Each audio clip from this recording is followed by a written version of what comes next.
Welcome back to the Titanium Hangar. This is Mike coming at you with a video about a Tatooine Skiff, the vintage Star Wars Tatooine Skiff. One of the best vehicles made, one of the most fragile, one of the most sought after, and I'm going to show you past, present, hopefully future.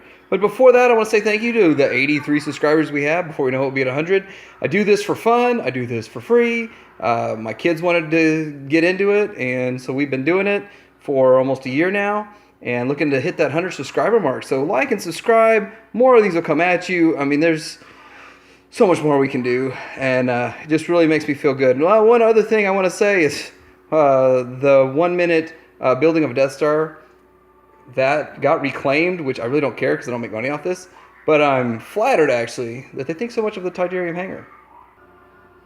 So I want to give you a little bit of history about the Tatooine Skiff. So we're going to start over here in 1985.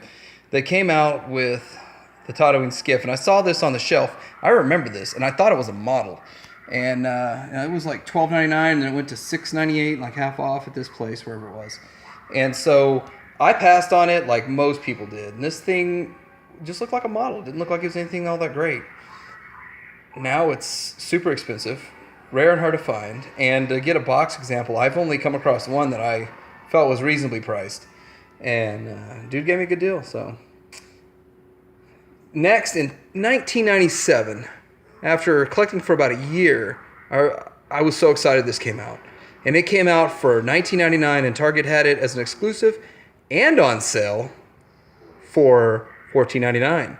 Funny thing was I bought one, my wife bought one at the same time, and we met up together that day, and I said, "Take yours back. I only need one." I only need one.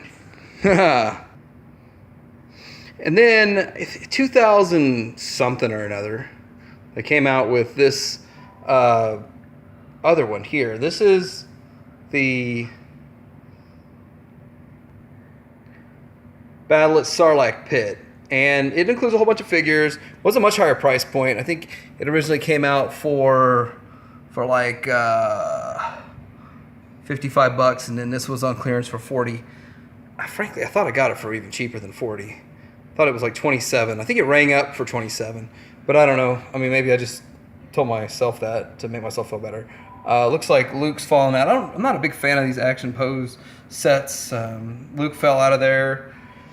But anyhow, they made some modifications to it and changed it with the paint schemes and stuff. But the actual mold and all the functions, it's all exactly the same as the original one. So let's look at the original ones a little bit more in depth. So this is the one from 1985. And as you can see, I have it compared to the 1997 version. And first thing I want to point out is the paint differences. So in the 1985 version, you have gray all through the center here as to where now that one's not gray. And then the bottom of them, it's a lot darker. Really, the paint variations is the only difference. A little bit of extra stuff right here with the paint on this part that you don't get on the vintage. I'm going to show you the action features. They're all the same. I'm going to save the vintage one and use the newer version.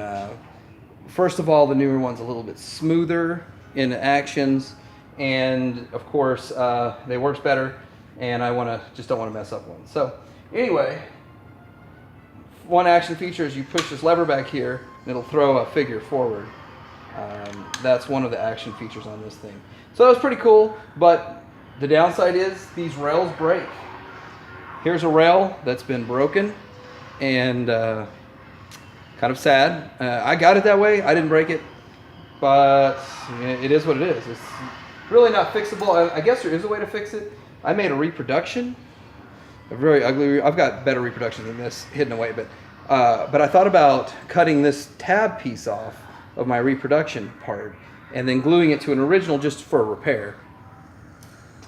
So the other thing that it does is, of course, it has retractable legs. So, oh yeah, look how smooth that works. All my vintage ones, it's just a little bit choppier. I'm sure it has to do with age. The other thing is that you walk the plank, you know, so this is a pirate ship, which is actually kind of funny that the walking the plank kind of pirate ship mentality is, I know it was in the show, or in the movie, in Return of the Jedi. They also talk about how they can't affordably make a Java, or not Java, the Java sail barge, but there is a pirate ship that would make a good base for it that they already produced, and they produced that at a $70 price point, why they couldn't put out for $100 the Java sail barge. So, also, you have these levers here to rotate the fins. There's lots of pegs for you to put your two pegs to put figures in. And there's room for the weapons. So all the weapons can store here because this generation all had staffs.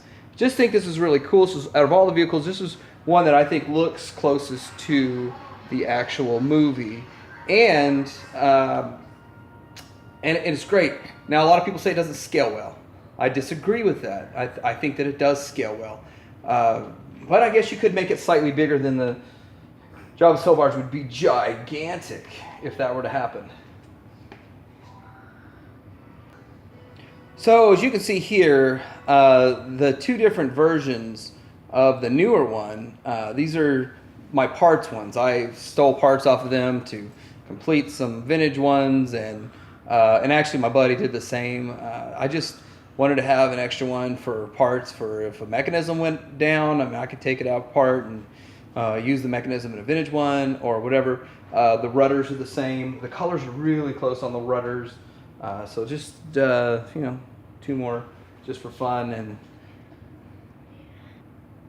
the next thing I want to do is bring in the Desert Sail Skiff. Now this was also part of the Power of the Force line. This was on a blister pack. So it was just like the carded figures on a blister pack. And I think that it is a cool little toy. Probably the cheapest of the 3 blistered pack mini rigs that they sold in the Power of the Force line nowadays. I think these run for about $100. The other ones are like 150 to 200. And granted, it's the only one I've got, but I've got a couple of them, oddly enough.